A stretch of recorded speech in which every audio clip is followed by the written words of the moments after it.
사랑하는 성도 여러분, 오늘도 하나님의 말씀과 하나님의 은혜가 저와 여러분들의 삶의 자리에 늘 함께 하실 수 있기를 주님의 이름으로 간절히 축원합니다. 우리가 오늘 기록되어져 있는 시편 10편 1절로 18절까지 기록되어져 있는 하나님의 말씀을 나누기에 앞서 우리는 시편 10편에 기록된 메시지가 시편 9편과 대단히 밀접하게 연관되어져 있는 시편일 것이라고 우리가 전날 기록되어져 있는 시편 9편에 기록된 메시지를 묵상하면서 함께 말씀을 나누었습니다. 그리고 어제 기록되어져 있는 다윗의 시편의 연장선상 안에서 우리가 시편 10편에 기록되어져 있는 메시지를 이해하고 살펴볼 수 있다고 한다면 이 시편 10편에 기록되어져 있는 메시지를 우리가 좀 더 깊이 있게 잘 이해할 수 있을 것이라고 생각됩니다. 특별히 여러분 시편 9편에 기록된 메시지를 제가 강조하면서 문라벤이라고 하는 이러한 리듬에 맞춘 이 시편이 시편 9편과 10편의 노래였을 것이다, 이렇게 말씀을 드렸습니다. 자식을 잃은 부모가 그 자식을 추억하면서 그 슬픈 감정을 실어 담는 노래, 이것이 바로 문라벤이다, 이렇게 말씀을 드렸습니다. 그러기에 우리가 알 수 있는 이 시편 9편과 10편의 배경이 되는 것은 얼마나 고단함과 얼마나 고된 환경과 상황 속에서 그는 하나님을 의지하며 하나님을 붙들고 있었는가 하는 것을 우리가 기억해야 한다는 것입니다. 그래서 오늘 시편 10편 1절에 기록된 메시지를 살펴보면 여호와여 어찌하여 멀리 서시며 어찌하여 환난 때에 숨으시니까 악한 자가 교만하여 가련한 자를 심히 압박하오니 그들이 자기가 베푼 꾀에 빠지게 하소서라고 시편에서 다윗은 노래합니다. 하나님을 바라고 기대하고 기도하지만 정말 쉽게 응답이 일어나거나 쉽게 문제가 해결되지 않는 여러 가지 인생의 어려운 시간들을 우리도 경험하고 체험하게 됩니다. 기도하는 것마다 또 기도하는 우리의 삶의 자리마다 하나님이 즉시로 응답해 주시기만 한다면 우리에게 어떤 고난과 어떤 어려움이 닥쳐도 우리는 두려워하지 않을 것입니다. 그러나 인생을 살아보시고 또 삶을 살아보신 분들이라고 한다면 정말 하나님이 없는 것과 같고 하나님이 계시지 않는 것과 같은 상황, 그것을 견디고 이기는 것이 얼마나 힘들고 어려운 일인가 하는 것을 우리는 너무나도 잘 알게 됩니다. 그래서 오늘 본문에 기록된 메시지는 계속해서 3절에 기록된 메시지를 통해서 이렇게 증가합니다. 악인은 그의 마음의 욕심을 자랑하며 탐욕을 부리는 자 여호와를 배반하며 멸시하나이다.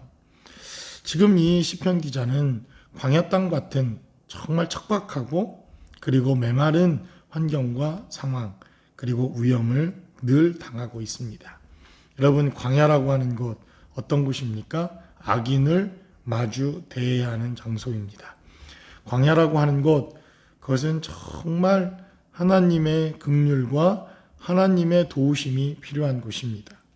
대적들을 만나는 장소, 악한 역사가 시작되는 장소, 피할 곳조차 마땅치 않은 장소, 곧 우리의 삶의 자리에 좌절과 절망만이 우리 앞에 놓여 있는 장소, 이곳이 바로 광야입니다.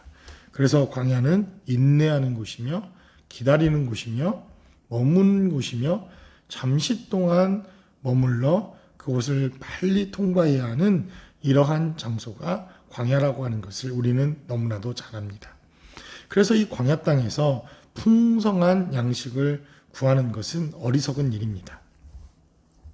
이 광야라고 하는 것은 일용할 양식을 얻는 장소요, 하루하루 하나님의 돌보심과 하나님의 보호하심을 경험하는 장소가 바로 이 광야 땅입니다. 그래서 오늘 이 시편에 기록되어져 있는 이 시편의 메시지를 자세히 살펴보면 정말 이 시편 기자의 고난과 고통이 얼마나 크게 달하고 있는가 하는 것을 보게 됩니다. 7편을 살펴보면 7절은 그의 입에는 저주와 거짓과 포악이 충만하며 그의 혀 밑에는 잔해와 죄악이 있나이다. 우리가 느끼는 광야, 그러나 그 광야에서 만난 대적은 정말 모든 것이 부족함이 없어 보입니다. 이것이 광야에서 우리가 맞닥뜨리는 당혹스러움, 우리가 광야길을 걸어갈 때 경험케 되어지는 정말 하나님에 대한 회의가 바로 여기에서부터 시작될 수 있다는 것입니다. 나는 광야요, 척박한 곳이요, 아무것도 남아있지 않고 곧 죽음의 진노와 죽음의 고통이 임박해 있는 이러한 환경과 상황인데 그 광야 땅에서 맞닥뜨리는 나의 대적은 완벽해 보입니다. 그 광야, 그 깊숙한 그 삶의 현장에서 만나는 나의 원수는 너무나도 충만하고 너무나도 풍성하고 너무나도 모든 것이 완벽한 조건을 갖추고 있을 때 우리는 당혹스러울 수 있다는 것입니다. 하나님에 대한 회의가 생기고 하나님에 대한 분노와 원망이 생길 수 있고 좌절과 낭망이 될 수 있다는 것입니다. 차라리 모든 사람들이 다 함께 배고프고 아프고 고통당하고 광야 땅 가운데 있고 목마르고 헐벗었다고 한다면 정말 우리는 상대적인 박탈감이 덜할 것입니다. 그러나 때때로 광야에서 우리는 원수를 맞이하게 됩니다. 그 원수의 풍성함, 그 원수의 완벽함, 그 원수가 누리고 있는 모든 것들을 바라볼 때 우리 편에 과연 하나님이 서 계신가, 정말 하나님은 나와 함께 하시고 있는가 라고 하는 이러한 하나님에 대한 반문과 노래를 할 수밖에 없는 상황이 된다는 것입니다. 그러나 여러분, 바로 그때가 하나님을 찾고 하나님을 의지할 때입니다. 12절은 기록하기를 여호와여 일어나옵소서, 하나님이여 손을 드옵소서, 가난한 자들을 잊지 마옵소서라고 다윗은 끝까지 하나님께 기도합니다. 여러분, 바로 그 순간 우리의 분노와 또 우리가 낙심하고 좌절하던 바로 그 순간이 기도할 때요, 하나님을 더욱더 바라볼 때요, 하나님의 공의와 하나님의 의로우심, 하나님이 일하신다고 하는 것을 우리가 믿고 의지해야 하는 순간이라는 것입니다. 참 이것은 쉽지 않습니다. 저도 설교를 하면서 묵상을 하면서 여러분들과 말씀을 나누면서 이렇게 이야기하지만 인간의 본성이라고 하는 것은 본디 불평하고 불만하고 하나님을 대적하고 하나님을 원망하는 것이 훨씬 더 쉽습니다. 그러기에 다윗의 시편은 이 시대를 살아가는 우리들에게 참으로 귀한 하나님의 언약과 말씀이라고 믿습니다. 저도 고난이 있고 마음이 아프고 어려울 때마다 이 시편의 메시지들을 읽습니다. 그러면 나도 모르게 하나님의 은혜를 다시 구하게 되고 하나님의 말씀을 다시 묵상하게 되고 하나님이 주시는 은혜들을 다시 회복하게 됩니다. 오늘 기록된 메시지도 마찬가지입니다. 다윗에게도 심경의 변화가 롤러코스터 타듯이 요동치는 이러한 삶의 현장, 그런 곳이 바로 광야입니다.